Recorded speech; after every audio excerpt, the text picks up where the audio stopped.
उद्या दुपारी 3 वाजता होणार लोकसभा निवडणुकीची घोषणा। उद्यापासून आचारसंहिताही लागू।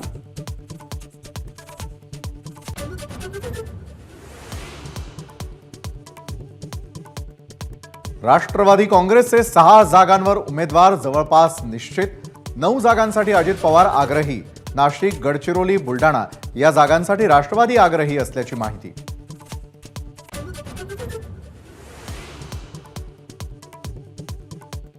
शिवसेनेची पहिली यादी येत्या 1 ते 2 दिवसात जाहीर करणार। काही खासदारांचं तिकीट कापणार। संजय शिरसाट यांची माहिती।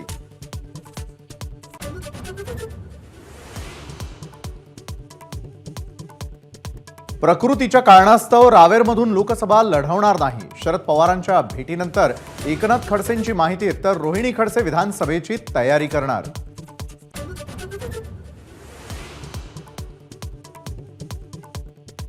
अमरावतीच्या जागेसाठी मोदी शहांनी आपली निवड केली असेल तर आनंदाची गोष्ट। खासदार नवनीत राणांची प्रतिक्रिया। तर भाजपच्या प्रस्तावावर सकारात्मक निर्णय। फडणवीसांच्या भेटीनंतर रवी राणांचं वक्तव्य।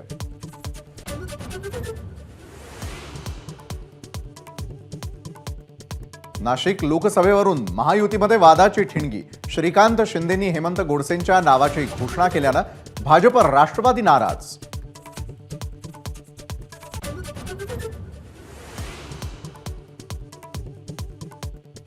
लोकसभा प्रचारासाठी भाजपचा मेगा प्लॅन। लोकसभेच्या पार्श्वभूमीवर महाराष्ट्रात उडणार महायुतीच्या सभांचा धुरळा।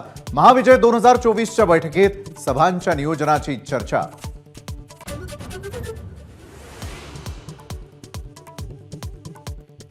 महाविकास आघाडीच्या जागा वाटपासंदर्भात आज मुंबईत बैठक। वंचित बहुजन आघाडीच्या प्रस्तावावर चर्चा होणार।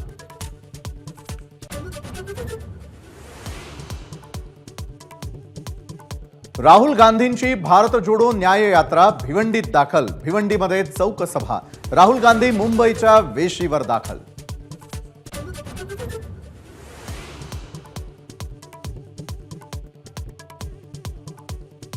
निवडणूक रोखे कुणी कोणत्या पक्षाला आणि किती रकमेचे दिले ते जाहीर करा। सुप्रीम कोर्टाचे निवडणूक आयोगाला आदेश।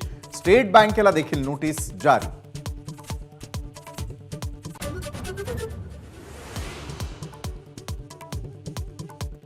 निवडणूक रोख्यांची श्वेतपत्रिका आणावी। खासदार सुप्रिया सुळे यांची मागणी। जाहीर केलेली यादी धक्कादायक असल्याचंही वक्तव्य।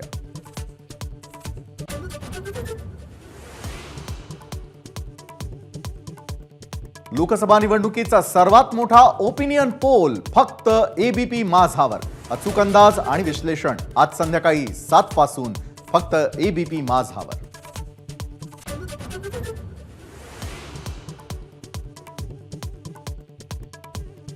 राष्ट्रवादी काँग्रेस विधान परिषद आमदार अपात्रता प्रकरणाची सुनावणी पुढे ढकलली। आज कागदपत्र दाखल। आता 6 आठवड्यांनंतर पुन्हा सुनावणी।